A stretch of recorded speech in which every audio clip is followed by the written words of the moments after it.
kampus Institut Bisnis Muhammadiyah Bekasi, salah satu tujuan perkuliahan adalah mau mahasiswanya punya keberanian, minimal setelah lulus punya keberanian untuk teman-teman bisa berwirausaha. Jadi kelas ini agak berbeda dengan kelas-kelas yang lain. Kenapa berbeda? Karena memang di sini ya di kelas kita akan belajar pertama teorinya sedikit banget ya. Kedua kita akan belajar dari orang lain, mengunjungi usaha orang lain yang sudah berjalan. Yang ketiga, teman-teman akan mencoba merancang bisnis sendiri, usaha sendiri yang beneran real ada di akhir semester ini. Ini pertemuan pertama kita, jadi di awal kita akan membahas apa sih yang akan kita kerjakan hingga di semester nanti. Jadi di akhir semester teman-teman udah punya usaha sendiri, beneran bisnis sendiri, entah itu bikin produk yang sudah jadi, ya, yang bisa dijual, atau teman-teman bisa menjadi reseller, ngambil di tempat lain. Gitu. Kalau kita melihat zaman sekarang banyak sekali bertebaran para UMKM, ya UMKM semuanya, bahkan artis-artis punya bisnis, ya. Bahkan lagi booming UMKM, semuanya bergerak ke arah UMKM. Saya kira teman-teman ada yang tahu nggak sih kenapa kita berwirausaha atau kenapa kita melakukan usaha, membuka usaha? Untuk apa? Berwirausaha itu untuk meningkatkan taraf hidup bermasyarakat melalui kegiatan pengadaan, mendistribusikan dan memasarkan aneka jenis produk, barang dan jasa yang bertumbuh pada kemampuan mengembangkan inovasi dan kreativitas. Inti kenapa sih kita harus berwirausaha? Ya itu meningkatkan taraf hidup bermasyarakat.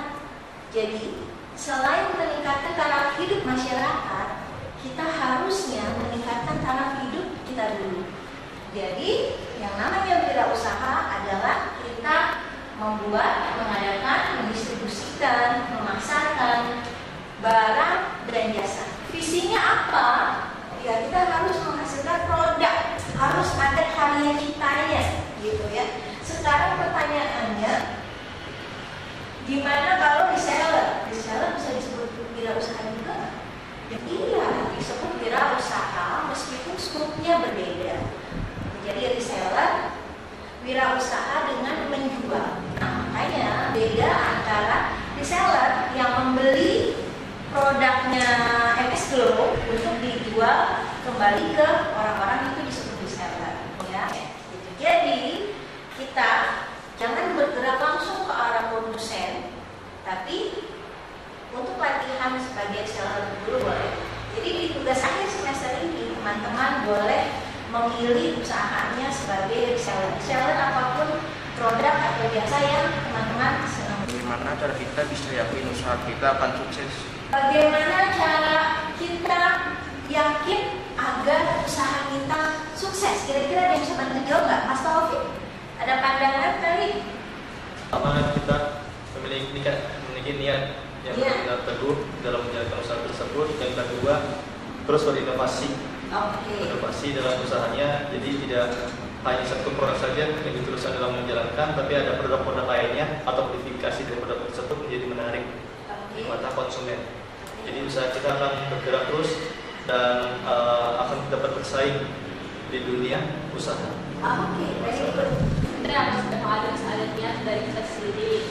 Setelah itu, setelah niat itu pasti kita juga sebelum jadi research kayak pengen buka usaha nih. Jadi kan kita membutuhkan dana tuh. Jadi kita kayak mengumpulkan dana terlebih dahulu. Setelah itu membuat usaha itu sendiri. Gimana usaha supaya sukses? Pertama, bukannya modal. Modal bukan yang utama, tapi benar kata Mas Taufik, niat. Nawaitunya. Kalau niat kita udah benar, insya Allah jalan ke sananya lancar. Meskipun ada hambatan, pasti ada. Pertama niat usaha untuk apa? Tadi satu, untuk membantu perekonomian keluarga kita, untuk bisa mandiri, punya uang sendiri. Yang kedua, kalau usahanya sudah besar, bisa buka lapangan pekerjaan. Jadi pertama lihat, kedua inovatif tadi seperti Mbak siapa? Nazila harus inovatif, berpikir kreatif, gitu kan, tahu peluang dan sebagainya, ya, supaya karya atau produk kita bermanfaat. Jangan sampai kita jualan barang yang orang nggak tahu manfaatnya. Nah itu nanti kita akan pelajari juga di mata kuliah manajemen pemasaran, ya. Kenapa tas Hermes misalnya atau tas Gucci harganya sampai 1 miliar, kenapa masih ada yang mau beli, gitu ya? Sedangkan tas saya ini harganya 100.000 nggak nyampe, masih bisa buat nyimpen barang gitu. Tapi kenapa tas Hermes atau Gucci yang harganya sampai MM-an orang masih mau beli? Kenapa seperti itu, teman-teman? Nah, merek pertama, kedua selain merek itu loh, inovatif. Jadi produsen Gucci atau Hermes tahu bahwa ada orang-orang di kalangan tertentu yang butuh barang yang mahal supaya bisa jadi prestis, bisa dipamerkan, ya. Jadi itu intinya berbisnis, kita tangkap pasar tuh maunya apa sih, butuhnya apa sih. Jadi ada orang Hermes atau Gucci memang tidak mengambil pasar kita kelas menengah, ya. Dia tidak mengambil pasar rakyat jelata, tanda kutip, ya. Yang kalau saya sih pede aja pakai tas 100.000, nggak harus pakai tas 1M. Tapi ada orang-orang tertentu yang dididik sama Gucci dan Hermes, itu dia pakai tas 1M. Jadi dia memang pasarnya ke sana, gitu. Saya mungkin akan buat jilbab yang pasarnya mahasiswa. Nggak usah jutaan, tapi cantik dipakai, ya. Gamisnya bagus, misalnya kerudungnya bagus, tapi harganya kan ke kantong mahasiswa. Jadi nggak perlu siapa tuh yang brand mahal-mahal apa? Shafira, ya. Apalagi tuh yang sampai jutaan, ya, yang harganya ada di mall-mall besar. Gitu ya teman-teman, ya. Oke, sebelum kita lanjut pertanyaan selanjutnya, ada yang mau bertanya?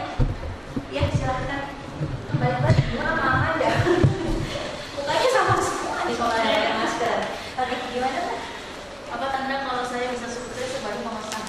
Tanda Mbak bisa sukses sebagai pengusaha. Oke, ada yang bisa bantu jawab? Kira-kira? Mas Mumtaz? Menurut teman-teman, kita dilahirkan untuk sukses atau untuk gagal? Sukses. Untuk sukses. Oke, jadi sebenarnya sukses kita sudah tertulis. Masalahnya kita mau atau tidak, ya. Pertanyaan bagus sekali. Di kelas ini setengah semester pertama akan kita belajar apa sih tipsnya untuk menjadi seorang pengusaha yang sukses, gitu ya. Itu dia. Kita modal dasarnya ini. Jadi di semester ini nggak cuma belajar latihan jualan, latihan terancang bisnis proposal teman-teman sendiri, juga latihan ini. Kompetensinya apa sih?